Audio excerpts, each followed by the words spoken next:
Balandia, micro du pasteur Bobo, actualité compliquée, tout possible, mbote, bozali, ebele, bozali, kolandabiso, bosepela na actualité compliquée, eza bilemoko, ezali ya bana poto, ya bilemoko penza, bosepela lango, pour atokuta, dimension ya occupation,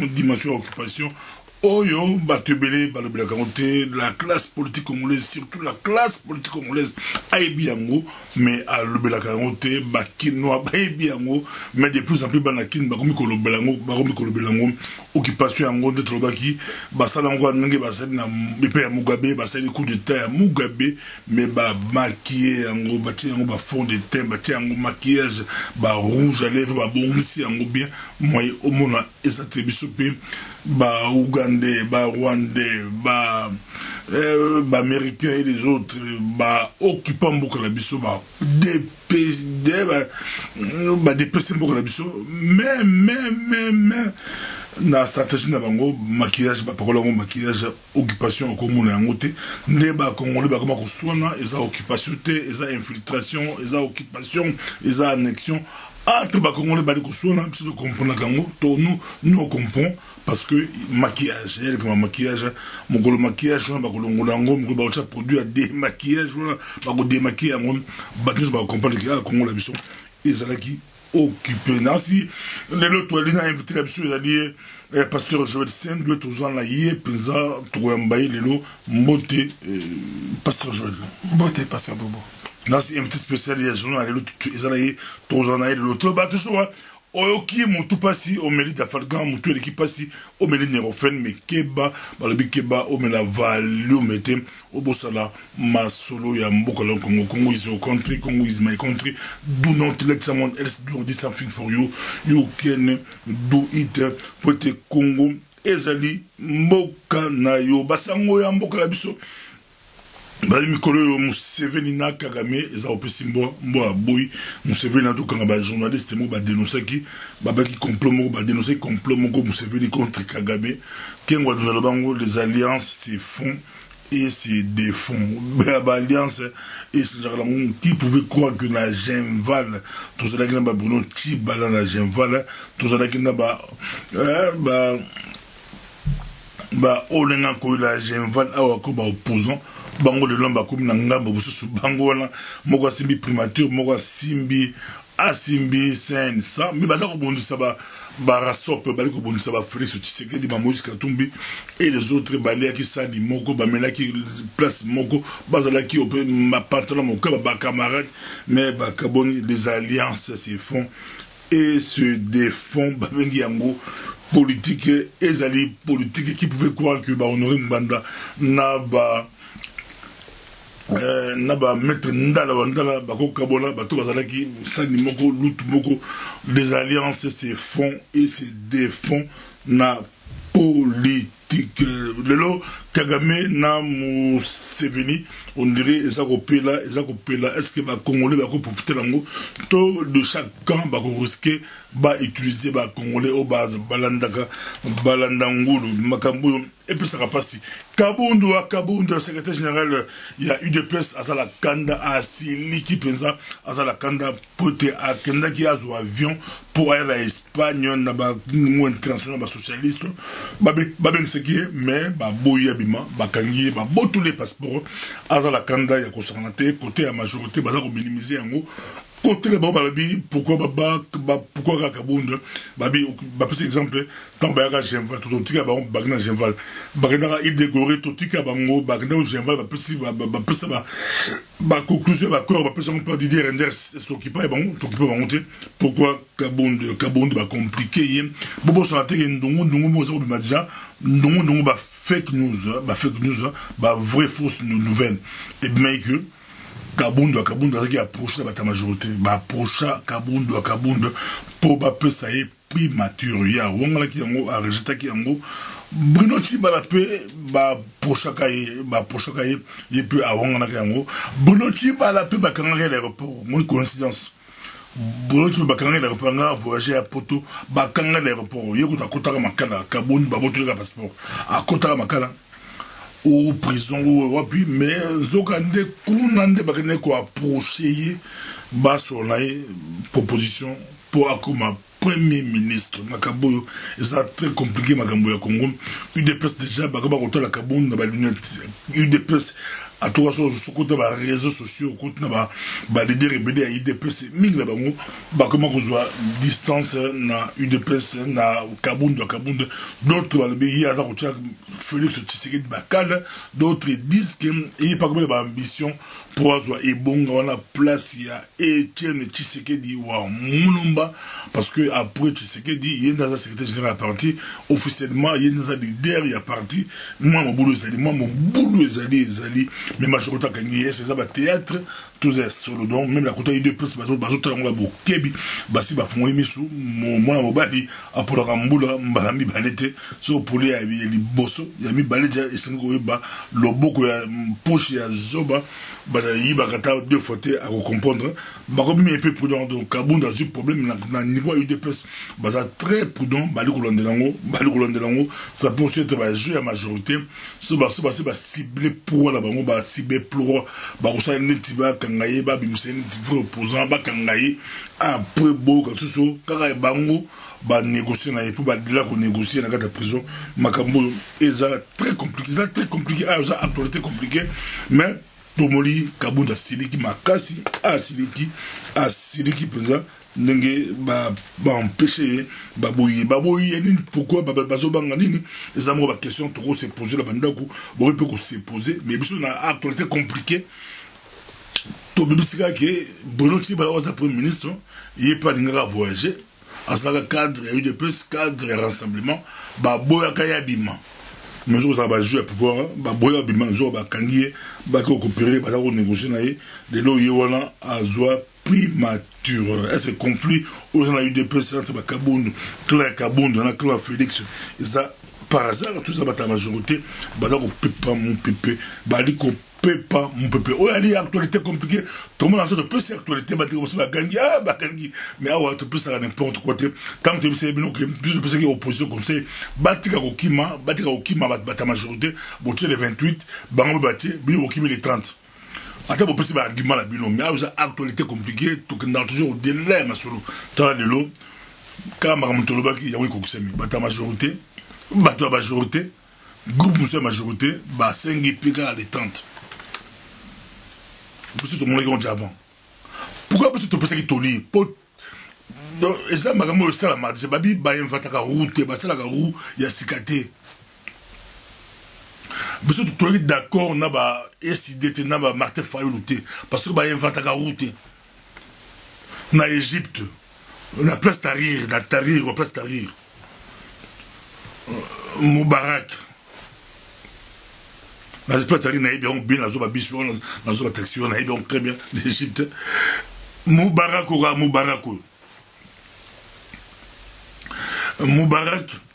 il est pas ça là à même ça ba manifestant na yé taba opposant ba reçu manifestation na bango il est pas crié qui aille pour embrouiller à tout na Tunisie salama na Libye salama na Burkina Faso salama na mboka tout la dictature na Burundi salama. C'est plus pour ça que Kabila et vous avez exception. Et bien là, non. Donc, argument qui te pousse pour éviter, bon, éviter. Te pousse à qui, c'est un argument pour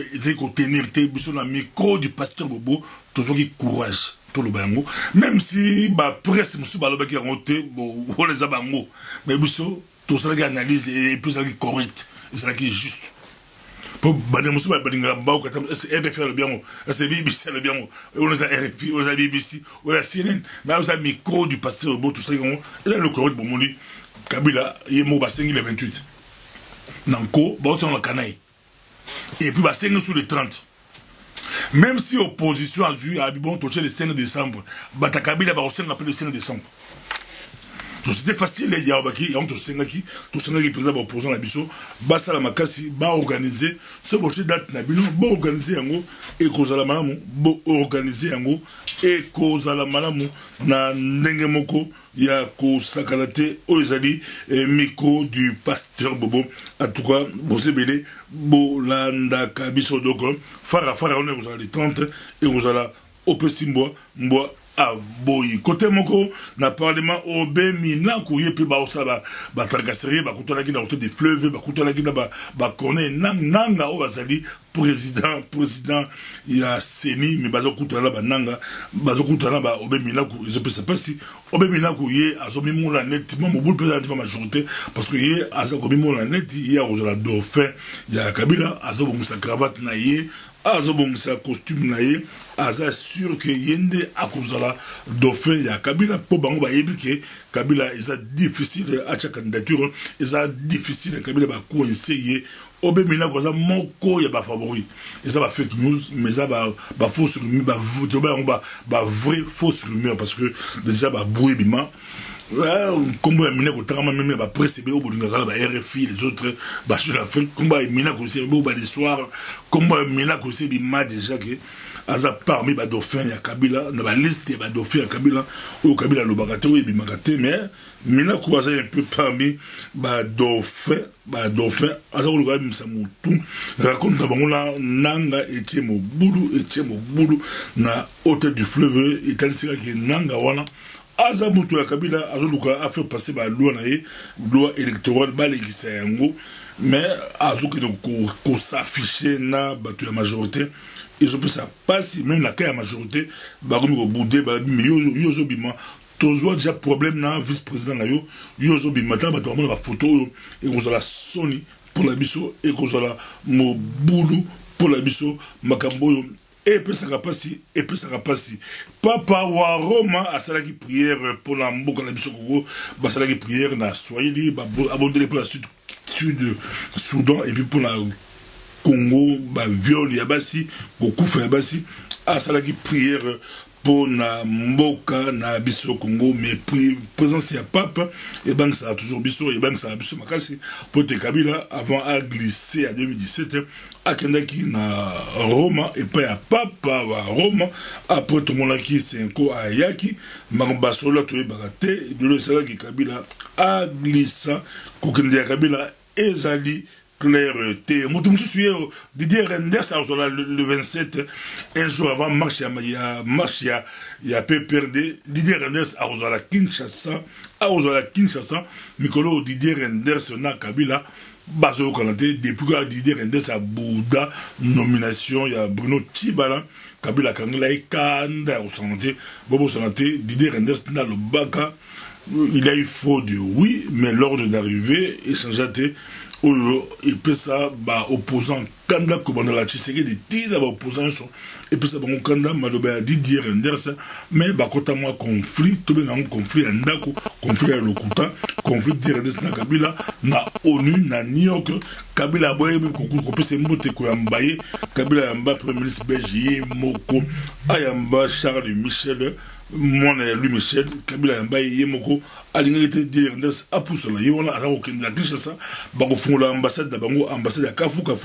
ambassade ya munene ya kitoko makasi na Kinshasa yemoko ministre affaires étrangères au kende ko inaugurer yango na agenda la balobi a route la Kabila bato NV ba kebisie balobi Keba Kabila zali président intérimaire Keba aux engagements Keba bileba le baté pour ba bakenda soki et ba onta ou le foot Martins wa kinda la badolite ba pesa soupe ba pesa mboma ba pesa alia biloko ya alia pesa kutubo alia biloko pesa ya bangbandi alia biloko kitoko na badolite soupe elengi na monoko aloba j'aime ce pays et ses dirigeants, j'aime ses dirigeants na Belgique et même makabo babendi Didier Renders matoy balibo okei oui mitango kozunga okeba actualité ça très compliqué tobi que le 30 et vous allez au plus boy le 30 on a Kinshasa bien que Kabila pe batulaye bati pe date voilà ba ko la manifestation mais ce que propose la mission baza très bien organisé ba ko la iloko makasi marche on ego kendeti ya ngonde ebenga la Kabila poto le baki mba musu na bango baza jila ba agenda pour préparer l'élection baza la dilemme côté mo baza préparer l'élection côté mo baza préparer manifestation mais ba tia mutu na manifestation oyo ya ngonde ego benga la Kabila pour Kabila zo banga yango azo banga yango na ndenge moko ya ko santé na Zimbabwe Zimbabwe bapesi Mugabe na Grace Mugabe la grâce Mugabe bapesi bango immunité tuyebaki yango ke Mugabe a signé démission, a négocié, a fait moi si naïe, immunité, je crois, chose, basali yango, a fait grâce Mugabe, partout, ba lingi, ba fond de la Zimbabwe, ba tika la bango, so ba lingi ba voyager la bango. Et ça, actualité, c'est très compliqué, bah, africain, bah, siliki, makasi, na likambo ya Libye, bah, donc silika, mais tout ça, comme ça, bah, cible, l'abso, tout le monde ça, les alika, bah, libyen, mindele, bah, on peut parler complice, banane, bah, sombre, bah, toi, le batabe, puis, banane, bah, sombre, bah, toi, et ça, ma tata, nazalina, Pasteur Joël Sendou Nancy Boybier yé président à le Blarami qui méga manifestation tout ça là trop solo là mbote Pasteur Joël Sendou mbote Pasteur Bobo on a dit actualité au Kolobani ni bah enjeu du moment quels sont les enjeux du moment pour na mboka na biso Congo Pasteur Bazali Kolandayo Mokilimomba Pasteur Joël tout ça là yo président Dikambouya bah enjeu du moment, tous les battés, tous les marins, puis tout Kendewa, puis tous la pasteur Joël, l'homme a plusieurs casquettes, banalise et belé, enjeu du moment, et amis. Ah, merci beaucoup, Pasteur Bobo. Nabaza, les enjeux du moment sont tellement cruciaux et graves que Tokomeka, mais les Boussoso Totali, refus, il y a déplacement. Il y a le secrétaire général, il y a l'UDPS. Je pense que la analyse au Nyoso et Salama Pesa Morambo Canabiso et c'est stratégie au pouvoir utilisera toujours et ça comme en latin dit de regnandum, c'est-à-dire diviser pour bien régner. Je pense que là comment ça salema lobby tokamate tant qu'on va récupérer pour présenter le la victime lelo mais lobby na makambo Nyoso salema tant que va luka voisin moyen pour ba kene na négociation moko bis et tant ba pesa ascenseur na opposition tant que ça yende bokomona ndenge tomoni batibala bato nyoso tant que yende bazo bongisa waneza kaka de tout ça la ba analyse mais et ça verra donc pour nous c'est possible tout le monde dit Kabon premier ministre c'est très possible pour na niveau de makamezo kende il faut yeba Pasteur Bobo majorité présidentielle et coquille jamais qu'on pesa le boko na Félix Tshisekedi jamais et sur hôtel même dans le banabango basala gagner sopo baleka outrayé et je pense que les pions ou les lots qu'on utiliser ça sera ces messieurs là. Tout ça yo tout sur la méga manifestation au global ni batu belé barumika kola la kola muka pour la méga manifestation babi c'est possible na poto 200 000 Congolais c'est possible na siyo bunda pour la méga manifestation on se la carte équipe ya méga manifestation au global ni méga manifestation yo zo merci beaucoup, Pasteur Bobo. Je pense que nous avons l'air de lancer Pembela Lissousou, Nabandeko Nyoso et Diaspora, partout où vous allez. Et l'Oketkal Nabiso Lelo, Yamounene, Eza, méga manifestation. Pour ceux qui sont même, Nakati il y a actualité compliquée, tout le monde, date, Mokozo, tout un rassemblement. Azolo Kapé, moyen, Yarukima, date, Wana, Ezo Sala, Ezo là, ça déjà que. Tozo ko bangelo komoko or lelo force muneno tona on a diaspora o ko pesa impulsion na mboka na ba manifestation du ko salema eza méga manifestation yango na osenga vraiment na bandeko nyoso biska bozali eza manifestation eza na connotation politique te eza manifestation ezo bongisa carnet moko politique te na sima mais ezali méga manifestation oyo eza ma bongiso ezosala que toko tambola na proportion on a de salama na diaspora te et yango pe ego pesa ndakisa na soulèvement populaire oyo ezali koluka ezwa forme na mboka na biso forme nango ego banda na réussite oyo ya méga manifestation nga nazo lancer sous appel na bandeko nyoso ya mboka na biso congolais ba place nyoso eza na Asie eza na Scandinavie eza na mboka nini soki boyo kelo ketikali na biso ko sala eza réussite il y a méga manifestation oyo et ko permettre que vraiment bandeko bana mboka bamona ke ko se soulever eza possible pour mobilisation o biso to ko sala awa et ko sunga biso yango na profiter pe pona ko lance ko pesa déjà merci na bandeko ya Paris oyo ba bengisi biso to kende pona ko sola makambu ya mega manifestation lobi to kende e bino pe na bamboko bozali soki bomoni bozala besoin ya ko sangana poto solo na tina mega manifestation toza wana pona kukuta na bino mais vraiment eloko etikali na biso na diaspora lelo ndeko mwasi ndeko mobali ezali to sangana to sala mega manifestation oyo pona ko lakisa na face déjà ya communauté internationale que les Congolais sont capables de se réunir et tout l'ex appelle na ndeko na biso ba congolaise na ba congolo ba mboka était bango pe bazala makoki ya ko sangana donc mega manifestation et ça pensa prélude au esengeli oyo ezobang ça même pouvoir en place. Merci beaucoup. Et c'est mon collègue pasteur Joël. Tu rappelles qu'à la conférence à Bruxelles, à Paris, Bruxelles ou Belgique, organisé, maman résistante, et Rosalie na Bruxelles, na Boxtal et rue Émile Boxtal, boulevard Émile Boxtal, Pemina métro Boxtal, Midoulou et Miné, les samedi 25 et au à 13h. 18h. Et puis là aussi, il y a une méga manifestation. Il y a la réunion samedi à 19h. Si vous allez intéressé, contactez le micro du pasteur Bobo ou pasteur Joël peut vous contacter pour une réunion. Et vous allez à Bruxelles à samedi à 19h. Et puis il y a une méga manifestation vendredi basant à Bruxelles, basant à Paris, dans sa scène à Paris. À 19h, on a une partie à la communauté congolaise et à France. Là, si ezalaki micro du pasteur Bobo, Bolande Biso, Boki Biso, Magamba Kongo pe salamu tout passi na ndenge moko ya ko sakalante. Merci de tout le monde prochainement. Merci pasteur Joël. Merci beaucoup pasteur Bobo.